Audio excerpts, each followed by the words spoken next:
Hi friends, ఎలా ఉన్నారు? చూడండి ఫ్రెండ్స్, స్టాక్ మార్కెట్ బుల్ గట్టి సమాధానం చెప్తూ ఉంది ట్రంప్కి.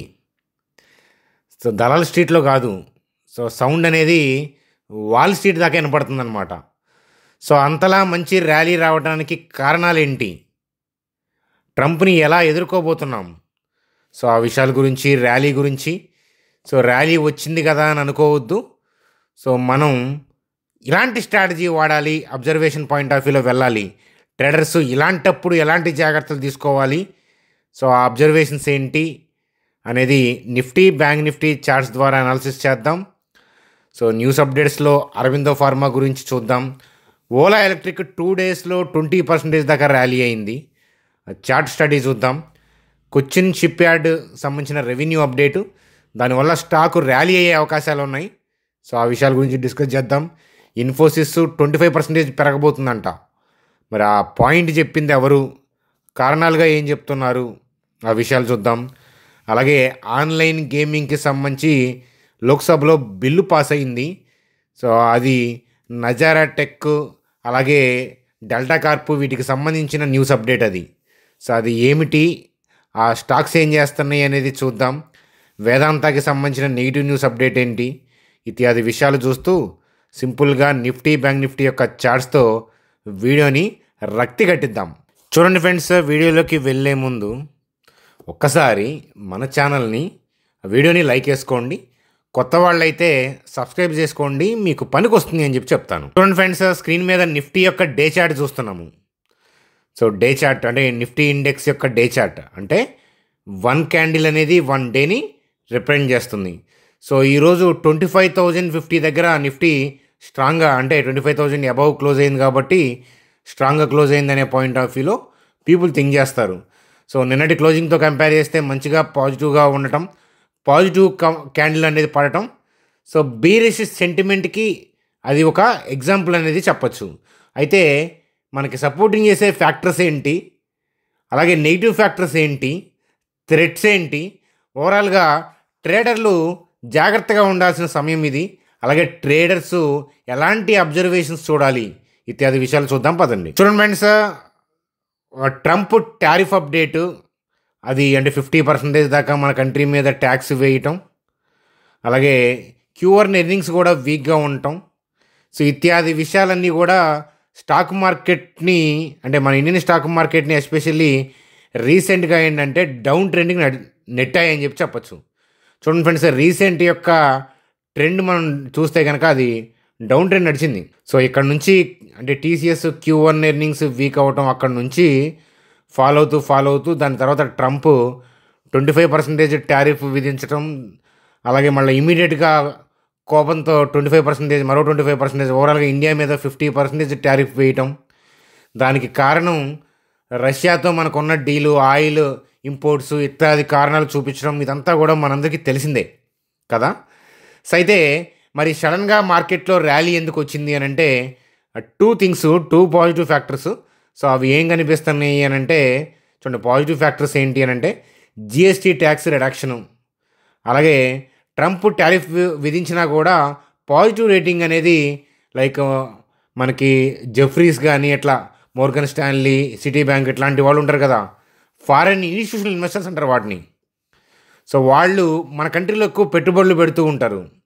వాళ్ళు ఇచ్చే రేటింగ్ అనేది ఏం చెప్పారంటే ట్రంప్ టారిఫ్ విధించినా కూడా ఇండియా తట్టుకొని ఎదుగుతుంది అనే పాయింట్ ఆఫ్ వ్యూలో జెఫ్రీస్ వాళ్ళైతే ఒక అడుగు ముందేసి, అంటే అమెరికాని ఎదిరించగలిగి నిలబడుతున్న దేశాల్లో ఇండియా ఒకటి అనేది నిలబడింది అని వాళ్ళు ఎలాంటి స్టేట్మెంట్లు చేయటం. సో దీనివల్ల మార్కెట్లో ఏంటంటే సడన్గా గ్యాప్ అప్ అనేది వచ్చింది కదా. సో గ్యాప్ అప్ వచ్చింది.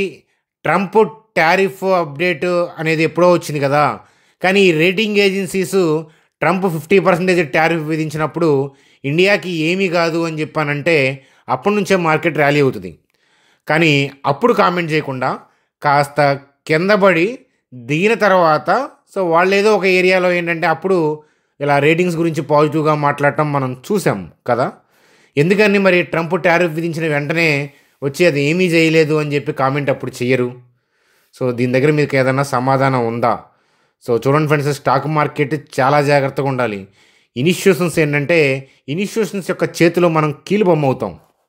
అదనమాట. ఆ కామెంట్ ఏదో అప్పుడే చేస్తే బాగుండు కదా, అప్పుడు చేయరు.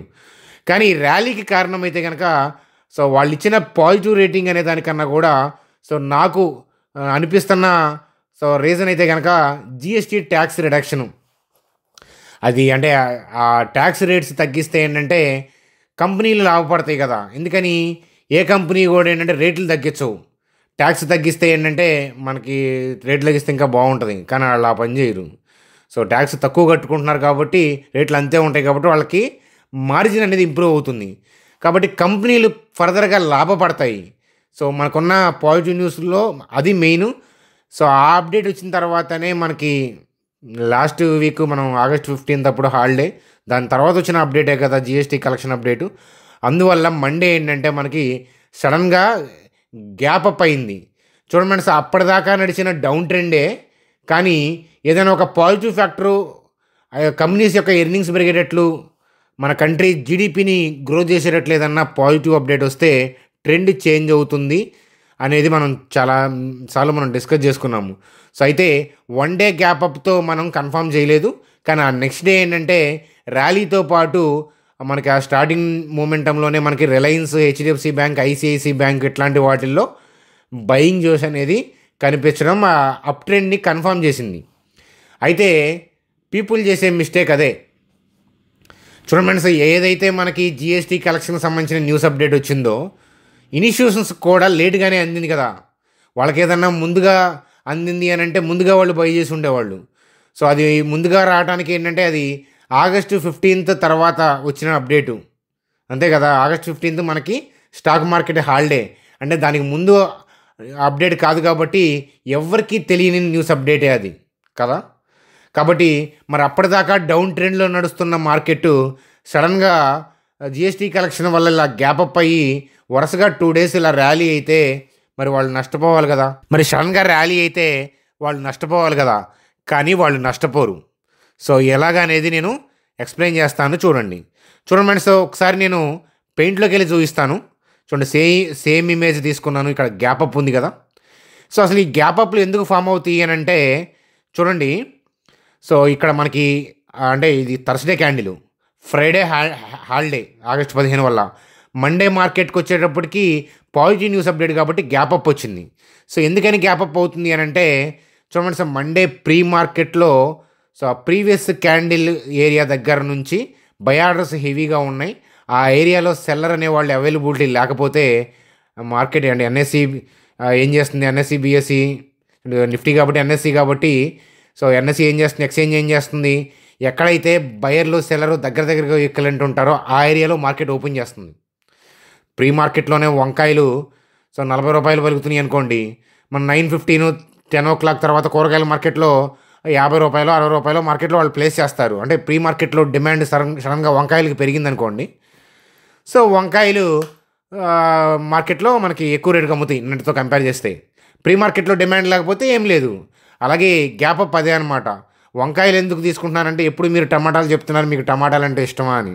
సో న్యాచురల్గా ఇష్టమే మరి టమాటాలు అంటే.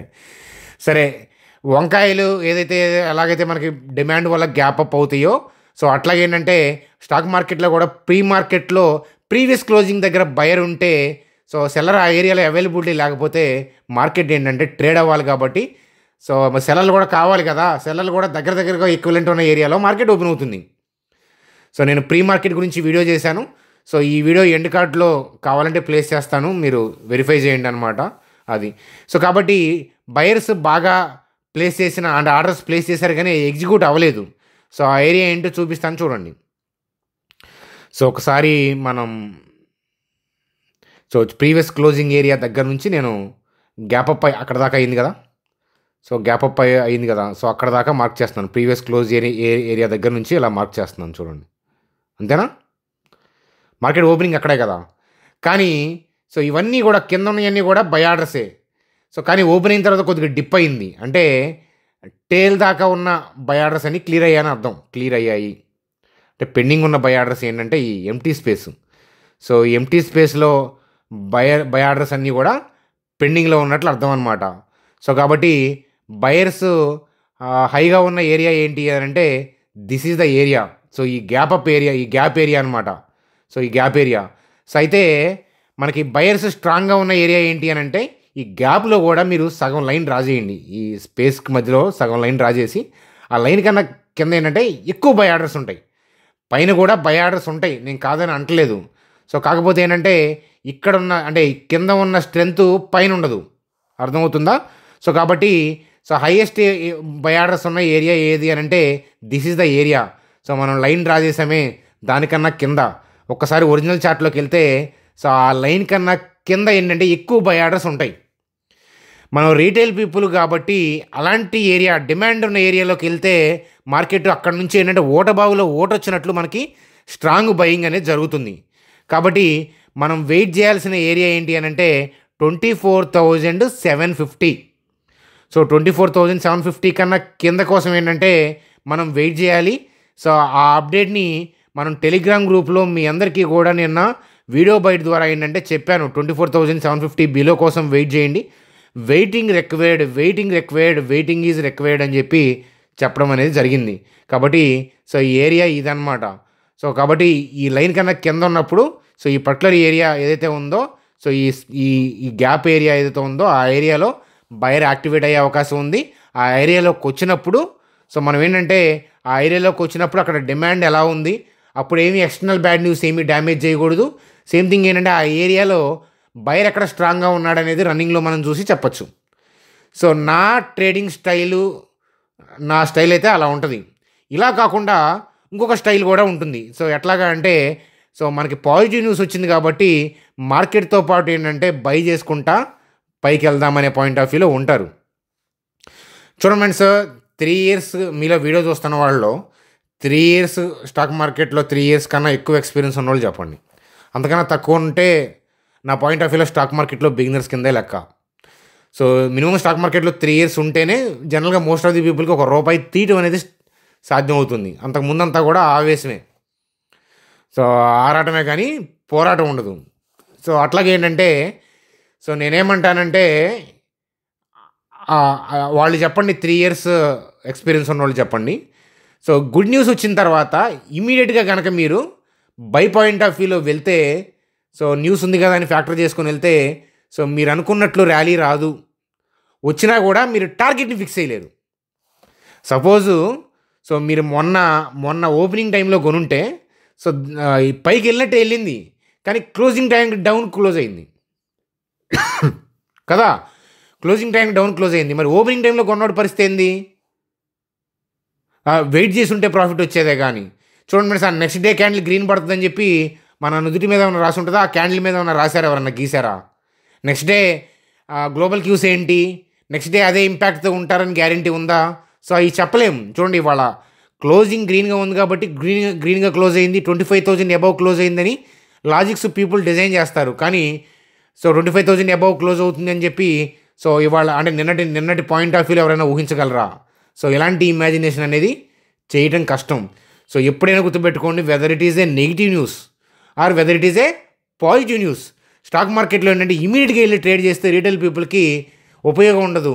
సో సేమ్ థింగ్ ఏంటంటే నెర్వస్నెస్, టెన్షన్తో కూడుకుంది. ఎందుకంటే టార్గెట్ చెప్పలేరు. ఒకవేళ మొన్న కొనుంటే ఇవాళ లాభం వచ్చింది అనుకునే వాళ్ళు ఇవాళ కొనుంటే రేపటి పరిస్థితి ఏంటో చెప్పండి. సో కాబట్టి టఫర్ థింగ్.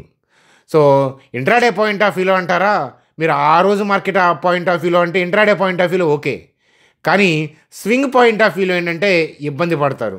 అర్థమవుతుందా? సో అలాగే ఏంటంటే ఇంకొక పాయింట్ మనం గుర్తుపెట్టుకోవాలి, అప్పటిదాకా డౌన్ ట్రెండ్తో హెవీగా సెల్ ఆర్డర్స్ రిలీజ్ చేసిన ఇన్స్టిట్యూషన్స్ ఇలా పాజిటివ్ న్యూస్ వచ్చిన తర్వాత వరుసగా 2-3 days మంచి హయ్యర్ లెవెల్లోనే నిలబడ్డారు. కానీ హెవీగా సెల్ ఆర్డర్స్ రిలీజ్ చేసి మీరు ఎఫ్ఐఐ డేటా చూసినా హెవీగా సెల్ ఆర్డర్స్ ఉన్నాయి కదా. రీసెంట్ వీక్స్లో అన్నీ కూడా సెల్ ఆర్డర్స్ ఉన్నాయి. ఇండెక్స్లో అన్ని లాట్స్ సెల్ కొట్టుకొని సో ఇలా హయ్యర్ లెవెల్లో నిలబడి 25,500, 26,000, 27,000 ఇలా మార్కెట్ని పైకి తీసుకెళ్ళిపోతే నష్టపోయేది నువ్వో నేనో కాదు. నీకు నాకు ఏముంది, మహా అయితే ఒక లాట్ ఉంటుందేమో, అంతేనా? అంతే, రీటైల్ పీపుల్కి అంతే ఉంటుంది. కానీ మరి వాళ్ళకి కొన్ని వేలల్లో లాట్లు ఉంటాయి. మరి వాళ్ళు మార్కెట్ని సడన్గా ఇలా పైకి తీసుకెళ్తే నష్టపోతారు. అందుకని అట్లా అని చెప్పేసి ఎలా పడితే వాళ్ళు సెల్ చేస్తే ఎక్స్చేంజ్ ఏం చేస్తుందంటే మెడకబెట్టి కొడతారు. ఎలా పడితే అలా ఉండదు. ఇదేం ఆట కాదు. నీ ఇష్టం వచ్చినట్టు సెల్ కొడతావంటే ఊరుకోదు అక్కడ పాజిటివ్ న్యూస్ కనిపిస్తున్నప్పుడు. వాళ్ళు ఏం చేస్తారంటే ఆ బయింగ్‌లో ఇన్వాల్వ్ అవుతారు. కానీ ఏంటంటే వాళ్ళ కన్ను ఎప్పుడు కూడా ఈ ఏరియా మీద ఉంటది. ఏ చీమ చిటుక్కుమన్నా ఏంటంటే పెటాలని కొడతారు మార్కెట్‌ని. ఎందుకంటే ఎక్స్‌చేంజ్‌కి కారణం చూపించొచ్చు. ఎందుకు మేము సెల్ ఆఫ్ చేశాము అని. కానీ యాక్చువల్ కారణం ఏంటంటే ఒక నెగెటివ్ న్యూస్ అనేది గ్లోబల్‌గా గానీ, ఏదైనా లోకల్‌గా గానీ టెంపరరీ నెగెటివ్ న్యూస్ ఏదన్నా వస్తే అది వాళ్ళకి సాకు మాత్రమే. ఎందుకనంటే చెప్పాలంటే వాళ్ళ ఏరియా ఏది అనంటే సో ఇది ఫిషింగ్ ఏరియా. సో ఇదనమాట. సో వాళ్ళు ఏంటంటే ఈ ఆరిజిన్ నుంచి పైకి తీసుకెళ్తే వాళ్ళకి బెనిఫిట్ అవుతుంది ఎక్కువ. కాబట్టి ఏంటంటే సో చీమ చిటుక్కుమన్నా ఏంటంటే హెవీ వోల్టాలిటీతో మీ ఇబ్బంది పెడతారు. అర్థమవుతుందా? కాబట్టి ఏంటంటే అందుకని జాగ్రత్తగా ఉండాలి. సో ఇది నేను చెప్పేది. కాదు మేము చేసుకుంటామనంటే అది మీ ఇష్టం. చూడండి ఫ్రెండ్స్, అక్కడ మిమ్మల్ని ఎలా ట్రేడ్ చేయమని నేను చెప్పట్లేదు. నాలెడ్జ్ షేర్ చేస్తాను. అందుకే 6 మంత్స్ చూడండి అంటాను. ఎందుకనంటే జరిగిన తర్వాత ఇలా కొనుంటే బాగుండేది, అలా అమ్ముంటే బాగుండేదే సో అని చెప్పి చెప్పచ్చు. కానీ రేపటి గ్లోబల్ క్యూస్ రేపు ఏషియన్ మార్కెట్స్లో ఎలా ఉంటుందని చెప్పగలమా మనం ఈరోజు? చెప్పలేము. కాబట్టి ఎగ్జాక్ట్గా టుమారో కోసం ఎప్పుడు చూడొద్దు. ఓవరాల్గా ఒక స్వింగ్ అన్నా చూడండి, లేదా ఏ రోజు ఆ రోజు దుకాణం క్లోజ్ చేసుకోవడం. ఈ రెండిట్లో ఒకటే చేయాలి. అంతేగాని ఇవాళ బై చేసి రేపొద్దున పడిద్దా అది దానివల్ల ఏమీ ఉపయోగం ఉండదు. కావాలంటే చూసుకోండి అదనమాట. కాబట్టి సో మనం వెయిట్ చేయాల్సిన ఏరియా ఏంటంటే this is the area. So ఈ ఏరియాలోకి వస్తే సో అప్పుడు మళ్ళీ ఏరియాలోకి వచ్చి పైకి వెళ్ళేటప్పుడు చూడాలి. ఈ ఏరియాలోకి వచ్చి పైకి వెళ్ళేటప్పుడు మనకి ఎక్స్టర్నల్గా థింగ్స్ మళ్ళీ నెగిటివ్ న్యూస్లు ఏమీ ఉండకూడదు. అదనమాట. నెగిటివ్ న్యూస్ టెంపరీ థింగ్స్ కాదు, మన ఎర్నింగ్ని ఇంపాక్ట్ చేసే నెగిటివ్ న్యూస్లు ఏమి ఉండకూడదు. అదనమాట. ట్రెండ్ పాజిటివే. మళ్ళీ నేను ట్రెండ్ అప్ అన్నానంటే నువ్వు అప్ అన్నావుగా పెరిగిద్ది అన్నావుగా. చూడండి సార్, నేను చెప్పేది అర్థం కావాలంటే మీకు మినిమం నాలెడ్జ్ ఉండాలి. సో ఎల్కేజీ యూకేజీ స్టాక్ అర్థం కాదు, మినిమం పీజీ ఉండాలి. ఆ పాయింట్ నేను చెప్పట్లేదు. స్టాక్ మార్కెట్ పాయింట్ ఆఫ్ వ్యూలో మీకు కలేజా ఉండాలి, ఆల్రెడీ కక్క మొక్క తినుండాలి, దెబ్బలు తినుండాలి. ఇంతే తప్ప నేను చెప్పేది అంత ఈజీగా అర్థం కాదు. సో ఎన్ని కాదు సపోర్ట్ రెసిస్టెన్స్ మూవింగ్ యావరేజ్ ఏదైనా ఇండికేటర్లు చెప్పు అని అంటే దానికి అలాంటి బేసిక్ థింగ్స్కి నేను చెప్పాల్సిన అవసరం లేదు. పెద్ద పెద్ద హిందీ ఇంగ్లీష్ ఛానల్స్ ఉన్నాయి. కానీ మీకు ఎంత వర్కౌట్ అవుతున్నాయో మీరు చూసుకోవచ్చు. అన్నీ అబ్జర్వ్ చేయండి, తప్పేం లేదు. అదనమాట. కాబట్టి సో వాళ్ళ స్ట్రాంగెస్ట్ ఏరియా, డిమాండ్ ఉన్న ఏరియా కోసం వెయిట్ చేయాలి. సో వస్తాయి కానీ అది వెయిట్ చేయాలి, ఆ ఏరియా కోసం వెయిట్ చేయాలి. సో రాకపోతే మనం వెయిటింగే కదా ఉంది. చూడండి, లాస్ట్ వీక్ ఎగ్జాంపుల్ చెప్తాను. ట్రెండ్ డౌనే, షార్ట్ కవరింగ్ ర్యాలీ వస్తుంది, ర్యాలీ రానిండి, ఈ ఏరియా కోసం రానిండి అని చెప్పాను ఏదైనా డౌన్ సైడ్ మనం థింక్ చేయడానికి. కానీ ఆ ఏరియా కోసం రాలేదు. ఆ ఏరియాకి వచ్చేలోపే మనకి మ్యాక్రో డేటా చేంజ్ అయిపోయింది. మనం వెయిటింగ్ మోడ్లోనే ఉన్నాం కదా, డౌన్ ట్రెండే కానీ ఇలాంటి ఏరియా కోసం వెయిట్ చేసాం మనం. కానీ ఆ ఏరియాకు వచ్చి మనం కింద పడేటప్పుడు వెళ్తాం. కానీ అలాంటి యాక్టివిటీ ఏదైనా ఉందా? లేదు. మ్యాక్రో డేటా అంతలోకి చేంజ్ అయిపోయింది. అదే డౌన్ ట్రెండ్ కదా అని షార్ట్ కవరింగ్ వచ్చేటప్పుడు మీరు సెల్ కొట్టుంటే సరైన ఏరియా కోసం వెయిట్ చేయకుండా ఇందులో ఇరుక్కుపోయి ఉండేవాళ్ళు. సో లాస్ట్ వీక్ మీరు ఎవరన్నా సెల్ కొట్టుకుని ఉంటే ఇరుక్కుపోయేవాళ్ళు.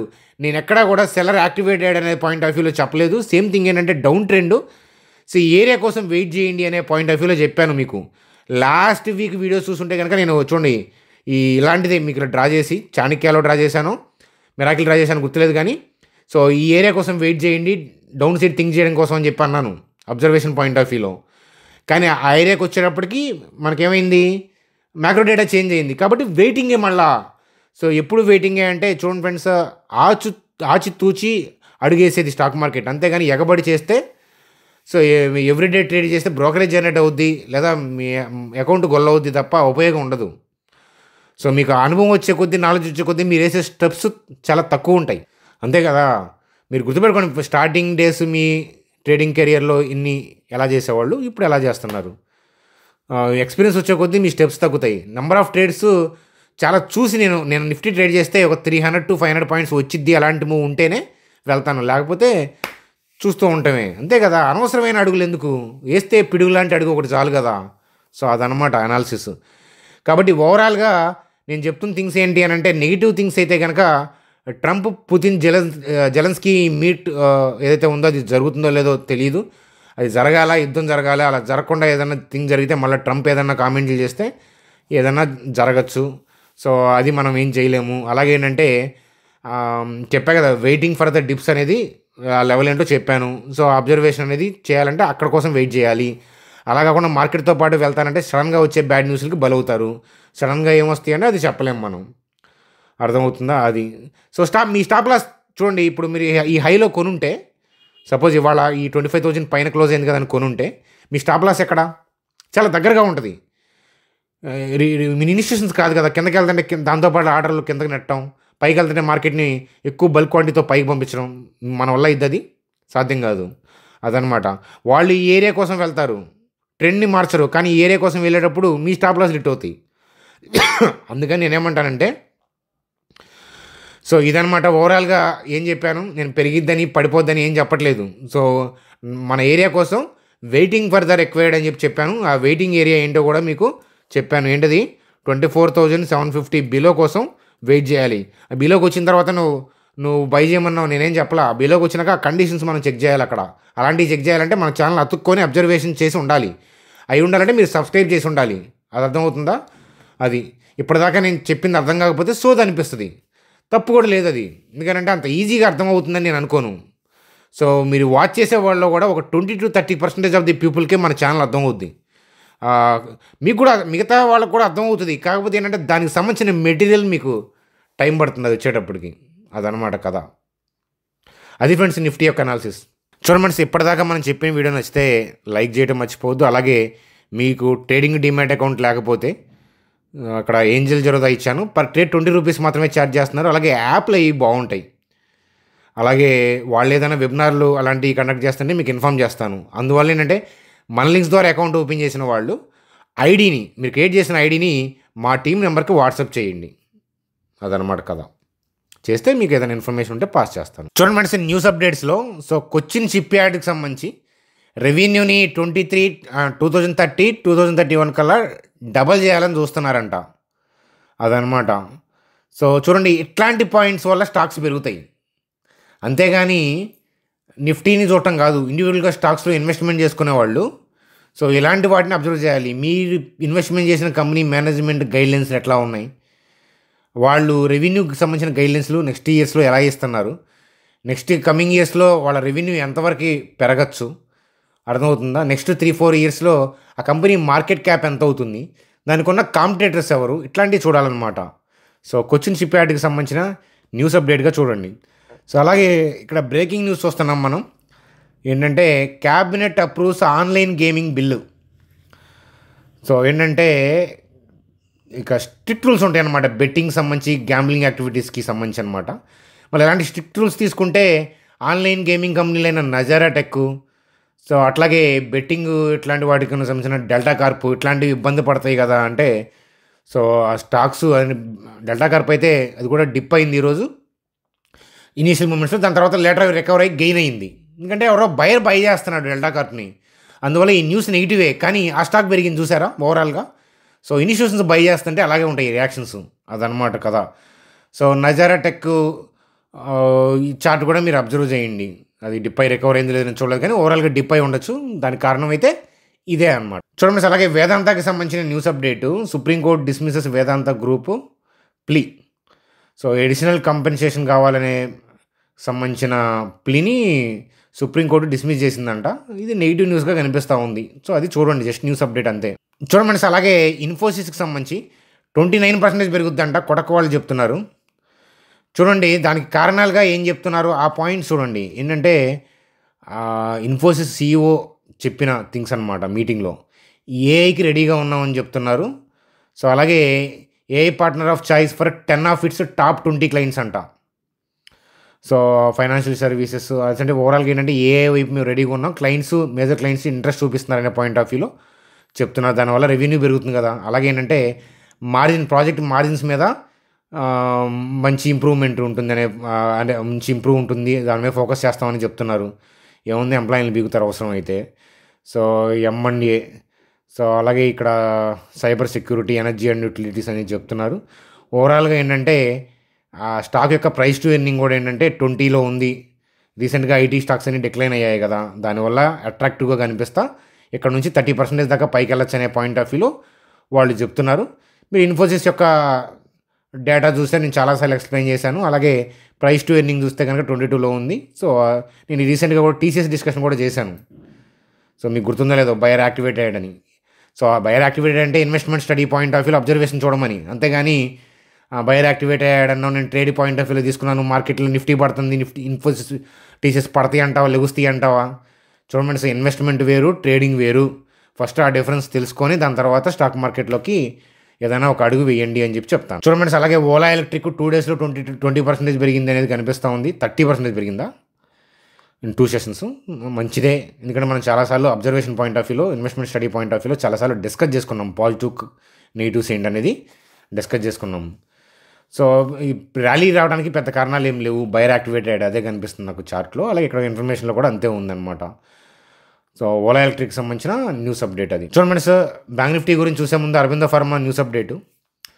బైఅవుట్కి సంబంధించి, జెంటివా బైఅవుట్కి సంబంధించి వాళ్ళు క్లారిఫికేషన్ రిపోర్ట్కి సంబంధించి. సో అది చూడండి, Aurobindo closing in on $5.5 billion Zentiva buyout. So దానికి సంబంధించిన న్యూస్ అప్డేటు చూడండి అది. చూడండి సార్, బ్యాంక్ నిఫ్టీ గురించి కూడా నేను ఏం చెప్తానంటే, చూడండి ఆ బయరు ఈ గ్యాప్లో ఉంటాడు. సో సో ఈ స్ట్రాంగెస్ట్ ఏరియా అంటే ఇది కూడా అంతే, సేమ్ సగం ఉంది కదా ఈ లైన్ కన్నా కింద. సో ఈ లైన్ కన్నా కిందకు వచ్చినప్పుడు నిఫ్టీని, బ్యాంక్ నిఫ్టీని చూసుకుంటా మీరు అబ్జర్వేషన్ పాయింట్ ఆఫ్ వ్యూలో చూడాలన్నమాట అది. సో బాగా స్ట్రెంత్ ఉన్న ఏరియా ఏంటి అని అంటే ఇగో, సో ఏదైతే మొదలు ఉంటుందో ఇది ఈ క్యాండిల్ యొక్క క్లోజింగ్ ఏరియా దగ్గర హైయెస్ట్ బై ఆర్డర్స్ ఉంటాయి పెండింగ్లో, అదనమాట. సో ఎప్పుడు వస్తుందో మార్కెట్ తెలియదు, కానీ ఆ వచ్చినప్పుడు ఇవి యాక్టివేట్ అవుతాయి. ఆ వచ్చినప్పుడు ఏంటంటే మన ఎర్నింగ్ని, అంటే జీడిపిని ఎర్నింగ్ని ఎఫెక్ట్ చేసే న్యూస్ అప్డేట్ అయి ఉండకూడదు. నార్మల్ టెంపరీ న్యూస్ అప్డేట్లో వల్ల డిప్ వచ్చింది అనుకోండి, ఈ పర్టికులర్ ఏరియా నుంచి జంప్ వస్తుంది. కాబట్టి ఈ పర్టికులర్ ఏరియాకి వచ్చినప్పుడు మళ్ళీ రివర్స్ అయ్యే పాయింట్ని ఐడెంటిఫై చేయాలి, అదనమాట. Everything is dynamic. నేను అందుకనే మీకు టెలిగ్రామ్ గ్రూప్లో కూడా అప్డేట్స్ ఇస్తూ ఉంటాను, బయర్ యాక్టివేట్ అయ్యాడు చూడండి అది. కాబట్టి ఓవరాల్గా సో వీడియోని లైక్ చేయడం మర్చిపోవద్దని నేను చెప్తాను. సో అట్లాగే బ్యాంక్ నిఫ్టీలో కూడా సో ఏం required, waiting for the dip అనేది రిక్వైర్డ్. సో కాదు నెంబర్ డిఫరెంట్ అయి ఉండొచ్చు బ్యాంక్ నిఫ్టీలో, కానీ కాన్సెప్ట్ అనేది సేమ్ అనమాట. అది నేను పెరిగిద్దని చెప్పానా, తగ్గిద్దని చెప్పానా, ఏమీ చెప్పలేదు. సో కానీ బ్రాడ్ డైరెక్షన్ అనేది upside. Broad direction up అనగానే చాలామంది బిగినర్స్ నేను చూస్తాను కామెంట్స్లో, బ్రాడ్ డైరెక్షన్ అప్ అనగానే వాళ్ళు సిఈ తీసుకొని చూస్తూ ఉంటారు, లేదా బ్రాడ్ డైరెక్షన్ అదే డౌన్ అని చెప్పగానే ఓవరాల్గా మార్కెట్ యొక్క ఇంటెన్షన్ డౌన్ అని, అంతేగాని మిమ్మల్ని పీఈ తీసుకోమని కాదు, అర్థమవుతుందా? ఓవరాల్గా మార్కెట్ ఇంటెన్షన్ అంటే అది that does not mean tomorrow పడుద్దని కాదు, అర్థమవుతుందా? కనీసం నేను చెప్పేవి అర్థం కావాలన్నా కూడా కొన్నాళ్ళు సబ్స్క్రైబ్ చేసి కొన్నాళ్ళు అబ్జర్వ్ చేయాలి, అదనమాట. అసలు ఆ సిఈపీ బ్యాచ్ అసలు మనకు వద్దబ్బా. అలాంటి వాళ్ళు నిజంగా అయ్యే ఇంట్రెస్ట్ ఉందంటే మన ఛానల్ అన్సబ్స్క్రైబ్ చేయండి. చూడండి ఫ్రెండ్స్, మీరు సబ్స్క్రైబ్ చేసినా చేయకపోయినా నేను తినే తిండిలో మారదు. ఆ ఫ్రూట్స్, వెజిటేబుల్స్, రైస్ తింటాను అంతే, నట్స్. కాబట్టి నేను చెప్పేది ఎంతమందికి డైజెస్ట్ అవుతుంది అనేదే ఇంపార్టెంట్. అది స్లోగా మిమ్మల్ని నేను చెప్పేది అర్థమయ్యేటట్టు చేసుకోవడం అది ఇంపార్టెంట్, అదనమాట. ఆవేశపడితే మీరు వెతకండి, మాది చాలా చిన్న ఛానల్, మీకు పెద్ద పెద్ద ఛానల్స్ చూసే ఉంటారు, ఇంగ్లీషు, హిందీ ఇట్లాంటి వాటిల్లో. సో మీరు మన చిన్న ఛానల్ దాకా వచ్చి సబ్స్క్రైబ్ చేయాల్సిన అవసరం కూడా లేదు. కానీ నేనేంటంటే మన వాళ్ళ మనీ, అందరి మనీ నా మనీ అనుకుంటా. అలాగే నేను స్టెప్స్ చాలా చూసి ఆచితూచి చేస్తాను. అలాంటప్పుడు మిమ్మల్ని ఎగబడి ట్రేడ్ చేయమని నేను ఎలా చెప్తాను? చెప్పను కదా. మీరు పోయి నష్టపోతే నాకేమన్నా వస్తుందా? సబ్స్క్రైబర్స్ సపోజ్ నాకే ఒక 10 lakhs అవుతారు అనుకుందాం, 2 lakhs అవుతారు, 1 lakh అవుతారో అనుకుందాం. మిమ్మల్ని ఎగబడి అదని ఇదని చెప్తే, ఆప్షన్ ట్రేడింగ్ అని, స్ట్రాటజీలు అని చెప్తే వస్తారు మీరు. కానీ ఎవరికి ఉపయోగం దానివల్ల? నా తిండేం మారదు కదా. మీరు నష్టపోయి బాధపడితే ఎవరికి నష్టం? అందుకనే కదా ఆప్షన్ ట్రేడింగ్ వద్దనేది. నేనే కాదు, వారన్ బఫెట్ గారు అదే చెప్తారు, రాకేష్ జున్వాలా గారు కూడా అదే చెప్తారు. ట్రేడింగ్లో సక్సెస్ రాకేష్ జున్వాలా గారు. తను చూడండి ఆప్షన్ ట్రేడింగ్ మీద ఏం చెప్తారో, అదనమాట. సరే, వాళ్ళు ఎవరిని నమ్మాల్సిన అవసరం లేదు, మీకేం జరుగుతుందో మీకు తెలుసు. ఆప్షన్ ట్రేడింగ్ చేసే వాళ్ళకి కొత్తదేం జరగదు, అర్థమవుతుందా? కొంచెం ఎక్కువ అమౌంట్ నష్టపోతారు మీరు అగ్రెసివ్గా వెళ్తే. పర్సనల్ లోన్ తీసుకుంటే అది కూడా నష్టపోతారు. నెక్స్ట్ మంత్ కూడా ఈఎంఐ కడతారు మార్కెట్కి, అంతకంటే ఏం లేదు, అదనమాట కదా. So I hope you understand. Good bye, next వీడియోస్లో కలుద్దాం.